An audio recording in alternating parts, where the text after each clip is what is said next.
अगर आप लोग हमारे चैनल पर नए हैं तो प्लीज चैनल को सब्सक्राइब करो और ऐसे पार्टनर की वीडियो देखने के लिए बेल आइकन को ऑन करें। गांव में नगर पालिका की तरफ से शौचालय बना हुआ था, जहां पर आसपास के जितने भी गरीब लोग थे वो शौच करने सुबह वहीं पर जाते थे। एक तरफ औरतों की लाइन, दूसरी तरफ आदमियों की लाइन। अरे श्यामलाल काका, तुम्हारे घर में तो शौचालय बना हुआ है, फिर सुबह सुबह यहाँ पर लाइन लगाकर क्यों खड़े हो गए हो? अरे तो धीरे धीरे बोल ना, इतना चिल्लाने की क्या जरूरत है। मैं तो सरला को देखने आया हूँ। शादीशुदा आदमी होकर ये सब कर रहे हो काका? तुम तो ऐसे बात कर रहे हो जैसे बहुत शरीफ हो तुम।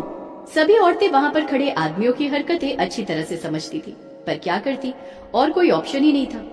इस बार भयंकर गर्मी पड़ रही है, शौचालय के अंदर तो सरकार को एसी लगा देनी चाहिए। हम लोगों का शौचालय कम निकलता है, अब पसीना ज्यादा निकलता है बाथरूम में, है ना सरला? श्यामलाल सरला से शादी करना चाहता था। सरला विधवा थी।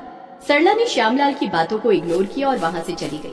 खैर, सभी औरतें अपनी अपनी झोपड़पट्टी में वापस आ जाती हैं। सरला ट्रेन की पटरी के पास लगे नल से हाथ मुंह धोती है और अपने 5 साल के बच्चे को नहलाती है।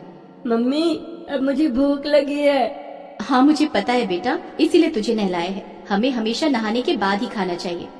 सरला अपने बेटे के बालों में तेल लगाती है और उसे तैयार करने के बाद प्लेटफॉर्म पर बैठकर पेन बेचने लगती है।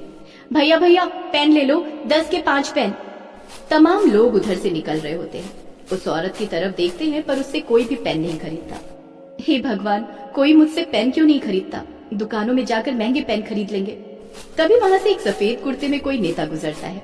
दिन भर में कितने कलम बिक जाते हैं बहन जी? शाम तक 10-15 पेन बिक जाते हैं बाबूजी।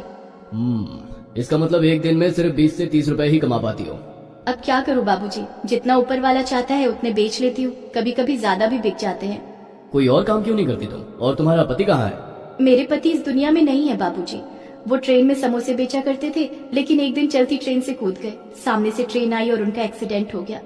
ओहो, ये तो बड़े दुख की बात है। इस छोटे से बच्चे का भविष्य क्यों बर्बाद कर रही हो? इस बच्चे की आखिर क्या गलती है? इसका फ्यूचर तो तुम अच्छा बना सकती हो ना। आपकी गलती नहीं है बाबूजी। गरीबों को सलाह हर कोई देने लगता है, चाहे कुछ भी कर रहा हो। अगर मैं भीख मांगूंगी तो लोग कहेंगे कोई काम धंधा क्यों नहीं कर लेते। हट्टी कट्टी तो है ही। अब जब काम कर रही हूँ तो काम चल नहीं रहा। वो नेता सरला की बातों का कोई भी जवाब नहीं दे पाता, लेकिन वो सारे पेन खरीद लेता है। सरला वड़ा पाव खरीद कर अपने बच्चे को खिला देती है और कुछ पैसे बचा लेती है। खुद भूखी रह जाती है। ये लो माँ, आधा वड़ा पाव तुम खा लो, मेरा पेट भर गया। सरला की आंखों में आंसू आ जाते हैं। अभी तो तू बोला था तुझे बहुत भूख लगी है, बस इतने से ही पेट भर गया तेरा? मेरा पेट छोटा है ना माँ, इसलिए मेरा पेट तो बहुत भर गया। बचा हुआ वड़ा पाव उसकी माँ चुपके से अपने झोले में रख लेती है। स्टेशन के बाहर थोड़ी दूर पर अपनी साड़ी का तंबू बनाकर सरला अपने बच्चे के साथ रहती है। बाबूजी ने ठीक ही कहा था, मेरी वजह से मेरे बच्चे का फ्यूचर बर्बाद हो जाएगा। कुछ भी करके मुझे इतने पैसे कमाने होंगे जिससे कि मैं अपने बच्चों को पढ़ा सकूं। सरला के तंबू के आसपास और भी लोग तंबू बनाकर रहते थे, लेकिन सभी के घर में आदमी थे, इसलिए औरतों को बाहर भीख नहीं मांगनी पड़ती थी। तभी सरला के बच्चे की नजर स्कूल जा रहे कुछ बच्चों पर पड़ती है। माँ, वो देखो, सभी बच्चे स्कूल जा रहे हैं, मुझे भी स्कूल जाना है। अभी तू बहुत छोटा है, थोड़ा बड़ा हो जा, तू भी स्कूल जाएगा। रात में बचा हुआ वड़ा पाव अपने बच्चे को खिलाकर सरला सो जाती है। लेकिन सुबह होते ही एक 20 साल का लड़का विवेक उस इलाके में आता है। जितने भी लोगों के बच्चे हैं इस इलाके में, सब लोग बाहर आ जाओ। बहुत सारी औरतें विवेक के पास आ जाती हैं। सरला भी आवाज सुनकर बाहर आ जाती है। विवेक उन सभी औरतों से बातचीत करता है। अरे बेटा, कौन हो तुम? हम सबको क्यों बुलाया? अरे अम्मा, मैं एक यूट्यूब पर चैनल खोलना चाहता हूँ। अपने चैनल पर लोगों को पढ़ाऊंगा ताकि हर कोई मोबाइल से फ्री में पढ़ सके। ये तो बहुत अच्छी बात है बेटा, लेकिन हमारे पास मोबाइल ही नहीं है। अरे नहीं नहीं माताजी, मुझे आप लोगों की मदद चाहिए। हाँ हाँ, बोलो बेटा, क्या मदद चाहिए? वैसे लगता नहीं कि हम लोग तुम्हारी कोई मदद कर सकते हैं इसमें। अरे अगर आप लोग मदद नहीं कर पाती तो मैं आप लोगों के पास आता ही नहीं। अरे भैया, बातें मत घुमाओ, साफ साफ बताओ ना क्या चाहिए। बेटा, ऐसे नहीं बोलते किसी को। देखिए, मुझे कहने में थोड़ी सी हिचकिचाहट लग रही है, लेकिन फिर भी बता देता हूँ। ये जो बरगद का पेड़ है ना, इस पेड़ के नीचे मैं यहाँ के सभी बच्चों को पढ़ाऊंगा फ्री में, और पढ़ाते समय वीडियो रिकॉर्ड करूंगा और वही वीडियो मैं अपने चैनल पर डाल दूंगा। उससे क्या होगा बेटा? उससे ये होगा कि मुझे वीडियो बनाने के लिए एक जगह मिल जाएगी और बहुत सारे बच्चे मिल जाएंगे फ्री में। बस इतनी सी मदद चाहिए। बेटा, ये तो तुम बहुत अच्छा काम करने जा रहे हो। इसमें हम तुम्हारी नहीं बल्कि तुम इन गरीब बच्चों की मदद कर रहे हो। इस तरह से विवेक उस इलाके के सभी बच्चों को फ्री में पढ़ाने लगता है। सभी लोग बहुत खुश होते हैं। एक दिन सरला का बच्चा रेल की पटरी पर शौच करने लगता है, लेकिन तभी वहाँ पर कुछ लोग आकर उसे भगाने लगते हैं। इस बच्चे को हटाओ यहाँ से। तुम भिखमंगों की वजह से हमारे देश में गंदगी फैलती है। स्वच्छ भारत मिशन चल रहा है, कम से कम इस बात का तो ख्याल रखो। माफ कीजिए, बच्चे को अगर शौचालय तक ले जाती तो देर हो जाती, क्योंकि शौचालय यहाँ से दूर है।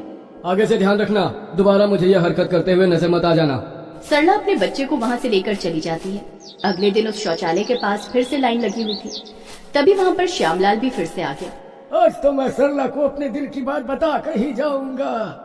अरे चाचा, ऐसी हरकत यहाँ मत करना, बहुत पिटाई होगी। लौंडे, तू मुझे जानता नहीं, मैं नेताजी का खास आदमी हूँ। मेरा कोई कुछ नहीं कर सकता, ना पुलिस ना प्रशासन।